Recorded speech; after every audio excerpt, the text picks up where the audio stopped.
Hello guys, स्वागत है आपका सिटीजन सी चैनल पर। और आज आप देखने वाले हो 2010 में आई underrated Australian horror thriller movie the clinic का ब्रेकडाउन, जिसके राइटर डायरेक्टर हैं जेम्स रैबिट्स। खास बात यह है कि ये फिल्म ट्रू इवेंट से इंस्पायर्ड है और साथ में ऑस्ट्रेलियन है, तो हमें पता ही है कि अलग तरह से खतरनाक होगी। मूवी से जुड़े कुछ इंटरेस्टिंग फैक्ट्स भी मैं आपको बताने वाला हूँ एंड में। तो चलिए अब ज्यादा देर ना करते हुए जल्दी से ब्रेकडाउन स्टार्ट करते हैं।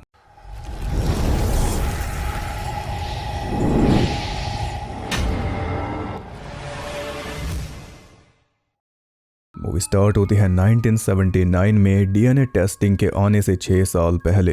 एक कपल बेथ और कैमरॉन क्रिसमस के टाइम पे रोड से ट्रैवल करते हुए बेथ की मां के घर जा रहे थे और उस टाइम पे बेथ 9 मंथ्स प्रेग्नेंट थी, यानी वो कभी भी मां बन सकती थी। दोनों ही बहुत ज्यादा खुश थे, पर अचानक से कैमरॉन रियर व्यू मिरर में नोटिस करता है कि एक एम्बुलेंस ट्रक बड़ी तेजी से उनकी तरफ बढ़ आ रहा था। देखते देखते वो एकदम उनके करीब आ गया। कैमरॉन को लगा कि वो टक्कर मारेगा, पर वो बराबर में आके उनकी कार को रोड से उतरवा के सीधा निकल गया। बाल बाल बचे थे, इसलिए कैमरॉन ने मन बनाया कि अब और ट्रैवल नहीं करेंगे, किसी मोटल में रुक कर रात बिताएंगे, फिर सुबह होने पर अपने सफर पे आगे बढ़ेंगे। जैसे ही अगला टाउन आया, वो एक मोटल देख के वहीं पे रुक गए और उस मोटल का जो ओनर था हैंक, वो बेथ के बारे में भद्दी बातें कर रहा था कैमरॉन के मुंह पे ही। फिर भी कैमरॉन ने उसे टोका नहीं, उसकी बातों को इग्नोर कर दिया। तो इस अच्छे बर्ताव के बदले में हैंक ने उससे जो बच्चा पेट में है उसके भी पैसे मांगे, यानी 3 मेंबर्स का किराया लिया। कैमरॉन ने वो भी दे दिया, क्योंकि अगला मोटेल अगले टाउन में मिलता कई मील दूर।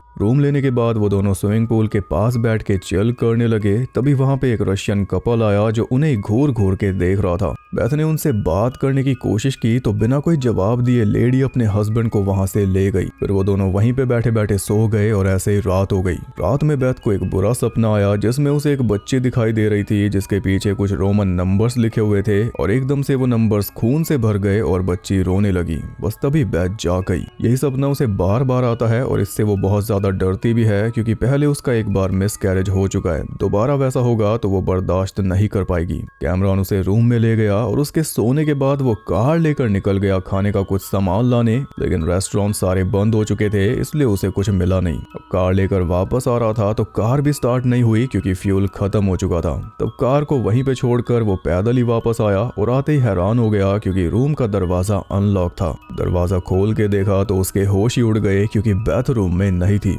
रूम को अच्छे से छानने के बाद वो सीधा हैंक के पास पहुंचा, जो कि अभी तक तो जाग रहा था, पर अब उसने ऑफिस बंद कर दिया। कैमरॉन ने पूरे मोटल में घूमकर बेथ को ढूंढा, लेकिन वो नहीं मिली। आखिर में वो वापस रूम में आकर बैठ गया कि शायद बेथ वापस आ जाएगी, लेकिन अंदर ही अंदर उसे बेचैनी खाई जा रही थी। 4 बजे उसने पुलिस के पास फोन किया तो ऑफिसर मार्विन उसके पास आ गया। मार्विन उससे कई अजीब सवाल कर रहा था, जिनका कोई मतलब भी नहीं बनता था, पर कैमरॉन को सब कुछ सुनना पड़ रहा था। मार्विन के बुलाने पर हैंक ऑफिस से बाहर आ गया, पर आके यही बोला कि मुझे कुछ नहीं पता। कैमरॉन बोल रहा था कि बेथ के गायब होने के पीछे इसी का हाथ है, ये पहले ही उस पे गंदी नजर जमाए हुए था। तो मार्विन बोला कि तुम्हारी बातों के आधार पे मैं कुछ नहीं कर सकता, क्योंकि तुम्हारे पास कोई प्रूफ नहीं है, और 24 घंटे से पहले मैं कोई मिसिंग रिपोर्ट भी नहीं लिख सकता। तुम अपनी वाइफ की फोटो मुझे दे दो, जो होगा मैं देख लूंगा। ये सब सुन के कैमरॉन का दिमाग फटा जा रहा था, और जब कैमरॉन ने उसे बेथ की फोटो दिखाई तो एक बार फिर से हैंक अपनी नीच हरकतें दिखाने लगा। उसने पुलिस वाले के हाथ से फोटो छीन ली। तो बस फिर कैमरॉन खुद को और नहीं रोक पाया। बदले में उसने भी हैंक का गला पकड़ लिया, लेकिन यहाँ पे पुलिस वाले ने फटाफट एक्शन लेते हुए कैमरॉन के सर पे वार करके उसे बेहोश कर डाला। उसके बेहोश होने पर हमें पता चला कि हैंक ने जरूर कुछ तो किया है, और मार्विन भी उसके साथ मिला हुआ है। कैमरॉन की कोई सुनवाई नहीं होने वाली, और कैमरॉन इस बात पे बहुत पछताएगा कि एक घटिया आदमी के लक्षण देखने के बाद भी वो अपनी वाइफ को उसी के मोटल में अकेला छोड़ के क्यों गया। इसके बाद हम बेथ को देखते हैं, जिसकी आंख एक वेयर हाउस में खुली, बिना कपड़ों के बर्फ से भरे हुए एक बाथ टब में लेटे हुए, और उसके पेट पे सी सेक्शन वाला स्कार था, यानी पेट चीर कर उसका बच्चा निकाल लिया गया। यह एहसास होते ही वो फूट फूट कर रोने लगी, क्योंकि किसी ने धोखे से उसका बच्चा चुरा लिया, जिसके लिए वो कब से तड़प रही थी। अब जरा सोचो, धोखे से जिनकी किडनी निकाली जाती होगी वो कैसा फील करते होंगे। जब टांके देखते होंगे या दर्द फील करते होंगे, तब जाके उन्हें पता चलता होगा कि किसी ने धोखे से उनके शरीर में से एक ऑर्गन ही चुरा लिया। ठगे जाने वाली वो कैसी फीलिंग होती होगी, होगी। पैसा ठगा जाए अलग बात है, इंसान के शरीर के अंदर से कुछ ठगा जाए वो बिल्कुल अलग बात है। इसलिए बेथ का दर्द कोई कहे कि हम समझ सकते हैं तो नहीं समझ सकते। एकदम सेफली सोई थी अपने जीवन साथी के साथ और अब आंख खुली है तो खुद को ऐसी हालत में पाया। कहाँ है, कब और कैसे पहुंची, क्या क्या हुआ, उसे कुछ नहीं पता। फिर भी हिम्मत करके बाथटब से बाहर निकली तो वहीं चेयर पे उसके लिए कपड़े रखे हुए थे, रोमन नंबर्स लिखे हुए। नंबर था 608। कपड़े पहन के बाहर निकली तो देखती है कि वहां पे ऐसे कई सारे रूम्स थे जिनमें बाथटब्स रखे हुए थे, मगर उसके अलावा पूरे वेयर हाउस में कोई भी नहीं था। वो भागकर जल्दी से बाहर निकली तो पता चला कि ऐसे बड़े बड़े वेयर हाउस भी वहां पे कई सारे हैं। बेथ ने उस जगह से निकलने की कोशिश की लेकिन निकल नहीं पाई क्योंकि उस पूरे एरिया की लंबी फेंसिंग की हुई थी और मेन गेट पे ताला ठुका हुआ था। जगह भी आबादी से बहुत दूर किसी सुनसान इलाके में थी, इसलिए चिल्लाने से भी कोई फायदा नहीं होने वाला। बेथ ने सोचा कि गड्ढा खोद के फेंस के नीचे से निकल जाएगी, लेकिन ये कोशिश भी बेकार रही क्योंकि फेंस जमीन के अंदर तक गड़ी हुई थी। आखिर में थक हार कर वो बेहोश होने लगी। तभी उसी के जैसी 3 और मदर्स उसके पास आ गई। उन तीनों का भी सेम हाल था, उनके भी बच्चे निकाल लिए गए थे और उनके पास भी कोई जवाब नहीं था। 607 नंबर वेरोनिका, 606 नंबर आइवी और 605 नंबर एलिसन। वेरोनिका खुद एक डॉक्टर थी, इसलिए उसने बेथ की थोड़ी मदद की और उसी ने बताया कि हम तीनों भी अभी अभी एक दूसरे से मिले हैं।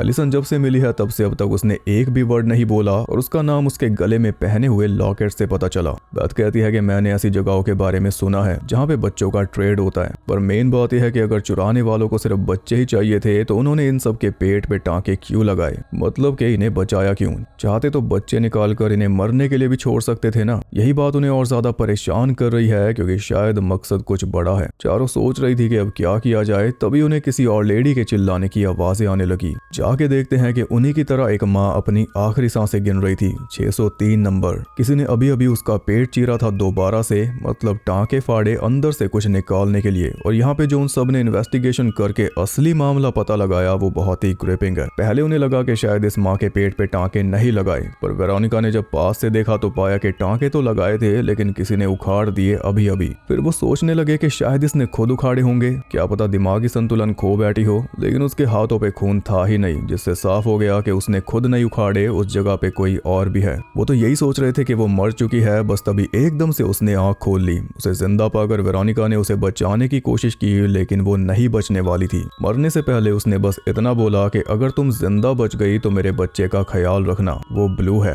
इतना कहकर उसने दम तोड़ दिया और उन चारों की परेशानी और ज्यादा बढ़ा दी। अब ये ब्लू क्या है? बच्चा ब्लू कैसे हो सकता है और हम जिंदा क्यों नहीं बचेंगे? क्या हमारे साथ भी वही होगा जो इसके साथ हुआ? सवाल कई खड़े हो चुके थे और जवाब एक भी नहीं था। सबसे पहले तो वो उस माँ को बाहर लेके गए और उसे सूखी लकड़ियों से कवर कर दिया। फिर आइवी कहने लगी कि हमारे बच्चे जा चुके हैं, इसलिए हमें भी जल्द से जल्द यहाँ से निकलना चाहिए। पर बेथ ने साफ बोल दिया कि मैं अपने बच्चे को लिए बिना नहीं जाऊंगी, चाहे मुझे इस जगह का हर एक कोना क्यों ना छानना पड़े, बिना देखे तो मैं नहीं जाने वाली, चाहे मेरी जान को खतरा हो या कुछ हो। वेरोनिका और एलिसन भी उसके साथ चल दी, इसलिए मजबूरन आइवी को भी जाना पड़ा। चारों 2 नंबर वेयर हाउस में पहुंची, जिसमें आइवी और एलिसन टॉप फ्लोर चेक करने गए और बेथ और वेरोनिका नीचे चेक करने लगे। और हम देख पाए कि वही रशियन कपल आराम से बैठकर कैमरास के थ्रू उन सबको देख रहा था। वेरोनिका और बेथ एक ऐसे रूम में पहुंच गए जहां पे ढेर सारी फोटोज पड़ी थी, या तो बच्चों की या कपल्स की जिनमें लेडीज प्रेग्नेंट थी। इससे उन्हें पता चला कि उनसे पहले भी कई लेडीज यहाँ पे फंस चुकी हैं और हमें ये पहले पता चल चुका था इनके कपड़ों की नंबरिंग से।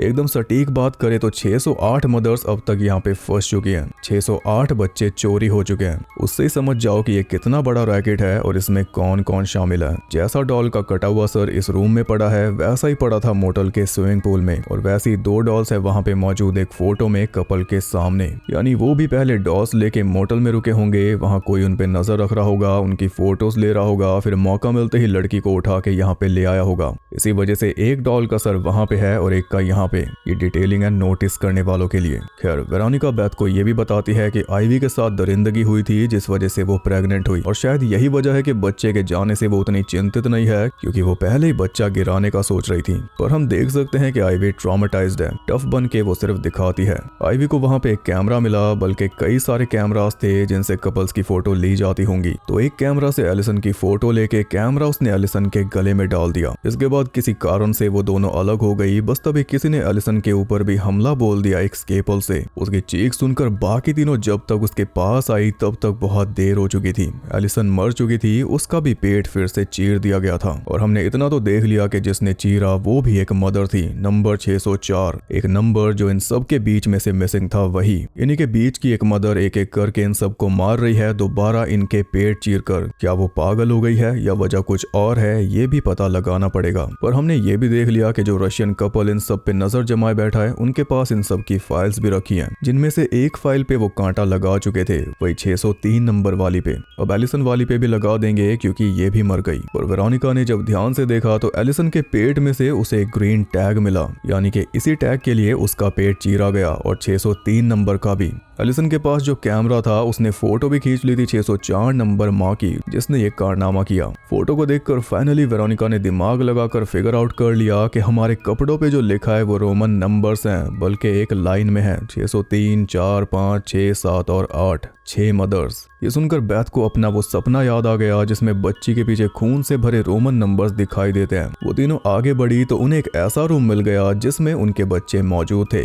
6 के 6 बच्चों को वहां पे लेटा रखा था, लेकिन पिंजरों में बंद करके। हर एक बच्चे के पैर पे एक टैग लगा रखा था और हर एक टैग का कलर अलग था। इससे आप पूरा मामला समझ गए होंगे। एक टैग बच्चे के पैर पे लगा है और उसी सेम कलर का टैग डाला गया है उस बच्चे की माँ के पेट में। तभी 603 ने बोला था कि मेरा बच्चा ब्लू है, क्योंकि 604 ने उसके सामने ही उसके पेट से ब्लू टैग निकाला था, इसलिए उसे पता चल गया था। इसका मतलब कि 604 भी अपने बच्चे का पता लगाने के लिए बाकी मदर्स के पेट फाड़ रही है, क्योंकि अपना तो वो फाड़ेगी नहीं, बाकी इन सब के पेट फाड़ के इनके टैग्स देख लेगी और फिर जो एक कलर का टैग मिसिंग होगा वही होगा उसका बच्चा, उसे लेके चली जाएगी। मतलब कि उस रशियन कपल ने किसी तरह की सिक गेम तैयार कर दी है जिसे बैठ के वो एंजॉय कर रहे हैं। इनके पेट सिले इन्हें बचाने के लिए, लेकिन इन्हें बचाया इन्हें एक दूसरे के हाथों मरवाने के लिए, पेट में टैग डालकर। अब ब्लू टैग देखकर उन्हें 603 के बच्चे का पता चल गया और ग्रीन टैग देखकर एलिसन के बच्चे का। बचे वायलेट, येलो, ऑरेंज और रेड। अपने बच्चे का पता लगाना है तो अपना पेट चीरना होगा, लेकिन पेट चीरते ही ब्लड लॉस की वजह से मौत हो जाएगी। करे तो क्या करें। वेरोनिका बोली कि जहाँ पे मुझे होश आया था वहां पर एक लैब थी जिसमें मेडिकल सामान पड़ा था, उस सामान का यूज करके मैं ऑपरेशन करके सेफली हमारे टैग निकाल सकती हूँ। आइडिया अच्छा था, इसलिए दोनों उसके साथ चल दी।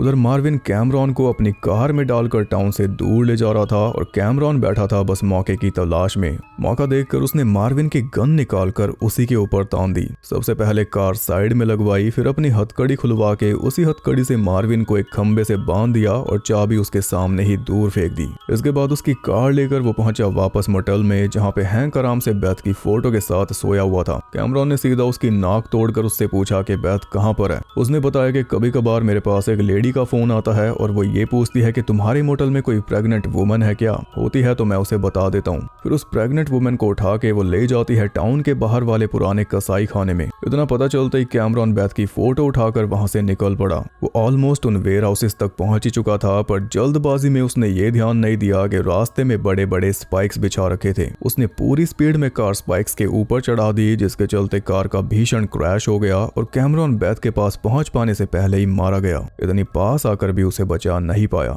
इधर ये तीनों लैब तक जा रही थी, पर रास्ते में 2 हड़काए कुत्ते मिल गए जो एक मरे हुए चूहे के पीछे लड़ रहे थे। बस ताजा मांस देखकर उन तीनों के पीछे लग गए और कुत्ते से बचने के चक्कर में आईवी उन दोनों से अलग हो गई। किसी तरह छुपकर कुत्ते से तो बच गई, मगर 604 से नहीं बच पाई। उसने आईवी को भी मार डाला और रशियन कपल ने अब 3 फाइल्स पे कांटा लगा दिया था, बची बस 3। इधर कुत्ते से बचने के चक्कर में बैथ और वेरोनिका एक गड्ढे में गिर चुकी थी। बैथ की आंख सीधा रात में खुली उसी बुरे सपने से, और यहाँ पे बैथ ने वेरोनिका को बता दिया कि इस जगह को मैं पहले सपने में देख चुकी हूँ। रोमन नंबर्स, बच्चा, खून खराबा, सब कुछ। 2 साल पहले मेरा मिसकैरेज हुआ था, तब से मुझे ये सपना आता है। खैर, वेरोनिका की मदद से वो गड्ढे से बाहर निकल गई, लेकिन अब वेरोनिका नहीं निकल पा रही थी क्योंकि वो बहुत ज्यादा चोटिल थी। इसलिए बैथ आसपास भटकने लगी थोड़ी मदद लाने के लिए, और ऐसे भटकते हुए पहुंच गई एक पुराने कैबिन में जिसके अंदर एक लेडी की फोटो रखी हुई थी। बैथ उसे देख ही रही थी कि तभी वहां पे एक आदमी आ गया आईवी की लाश लेकर। उसके पास चाबियां थी मेन गेट की और शायद बच्चों के केज की भी। उसे देखकर बैथ छुप गई, पर उसने फिर भी बैथ को देख लिया।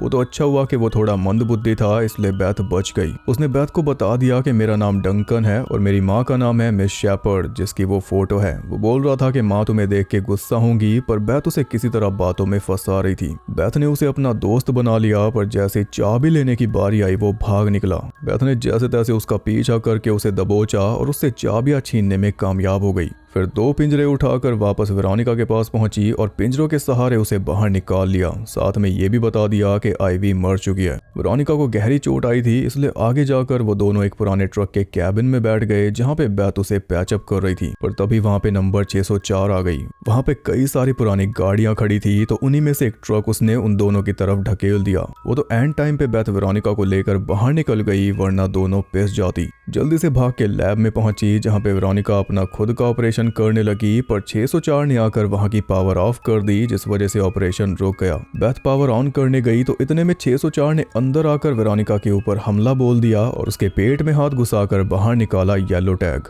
इतने में बेथ आके उससे भिड़ गई और इसका अंजाम ये हुआ कि एक रॉड 604 के आर पार हो गया। बेथ को लगा कि वो वेरोनिका को बचा लेगी, लेकिन तब तक काफी खून बह चुका था, जिसके चलते उसने बेथ के हाथों में ही दम तोड़ दिया। इतने में 604 रॉड से छुटकारा पाकर वहां से भाग चुकी थी, पर खून के निशानों के जरिए बेथ उस तक पहुंच गई। वो मरने वाली तो थी ही, इसलिए उसने खुद का टैग बाहर निकाल लिया था, जिसे वो बिना दिखाए ड्रेन होल में फेंकने जा रही थी। अगर उसने ऐसा कर दिया तो बेथ को अपना पेट भी चीरना पड़ेगा अपने बच्चे का पता लगाने के लिए, इसलिए बेथ उसे रोक रही थी। वो रुक गई और बेथ को टैग देने के लिए राजी भी हो गई, लेकिन बदले में उसने प्रॉमिस लिया कि अगर मेरा बच्चा भी जिंदा हुआ तो वादा कर तू उसे भी अपने साथ लेकर जाएगी। सिर्फ इतना सा वादा। तो बेथ ने भी वादा कर दिया। मरते मरते उसने एक खुलासा और किया कि मुझे एक लेडी ने सारे बच्चे दिखा के बोला था कि अगर इनमें से तुझे अपना बच्चा चाहिए तो बाकी 5 माओ को मारकर उनके पेट से टैग्स निकालने होंगे, तभी तेरे बच्चे का तुझे पता चल पाएगा। प्रूफ के तौर पर उसने एक फोटो भी दी थी टैग को अंदर प्लांट करते हुए, और उस फोटो को देखकर बेथ को पता चल गया कि वो लेडी थी मिस शेपर्ड, डंकन की माँ। वही ये पूरा खेल चला रही है। उसने 604 को इन सब की जान का दुश्मन बनाया, वरना वेरोनिका आराम से सबके अंदर से टैग निकाल सकती थी। कुछ ही देर में 604 ने भी दम तोड़ दिया और उसका टैग था रेड, बचा सिर्फ वायलेट, यानी बेथ का बच्चा है वायलेट टैग वाला। उधर फाइल्स भी सारी क्रॉस हो गई सिवाय बेथ के। अब बेथ के पास चाबियां भी थी और जवाब भी था, तो वो जल्दी से भागकर बच्चों को लेने पहुंची, मगर जाके देखती है कि बच्चे वहां पे थे ही नहीं, उन्हें कोई ले गया, यानी बच्चे इन्हें कभी मिलने ही नहीं वाले थे। इस खेल का पर्पस कुछ और ही था। बेथ को समझ पाती उससे पहले किसी ने आकर उसे बेहोश कर डाला, फिर उसे ट्रक एम्बुलेंस में डालकर उसे ले गई कहीं और। ले जाने वाले थे मार्विन और हैंक। जब उसे होश आया तो खुद को उसने फ्लोर के साथ चेंड पाया और सामने मिस शेपर्ड उस रशियन कपल के साथ पेपर साइन कर रही थी। पेपर साइन करने के बाद उसने बेथ की बच्ची उन्हें पकड़ा दी और बेथ ये सब देख के रोए जा रही थी। उसकी बच्ची को उसके सामने ही लेकर जा रहे थे, लेकिन जाने से पहले उसे गोली मारकर जाने वाले थे ताकि वो अपनी बच्ची के पीछे कभी ना आ पाए। बेथ को मारने से पहले मिस शेपर्ड उसे पूरा मामला समझा देती है। बात यह है कि मिस शेपर्ड एक बच्चा गोद लेने वाली कंपनी चलाती है, सिर्फ अमीर क्लाइंट्स के लिए जो मुंह मांगा पैसा देने के लिए तैयार होते हैं, लेकिन बदले में वो बच्चा भी एकदम जांच परख के लेते हैं, और बच्चे को जांचने के लिए वो जांचते हैं बच्चे की माँ को। क्लाइंट्स की तसल्ली करवाने के लिए ही मिस शेपर्ड वो गेम चलाती है जिसमें 6 माएँ होती हैं और जो आखिर तक सरवाइव कर जाती है उसका बच्चा गोद ले लिया जाता है। वो फाइट करके बच गई तो समझा जाता है कि उसका बच्चा भी एकदम उच्च गुणवत्ता का होगा। ये इनका अडॉप्शन प्रोसेस है जिसमें मदर्स भी एक से एक फील्ड में से उठा के लाई जाती हैं।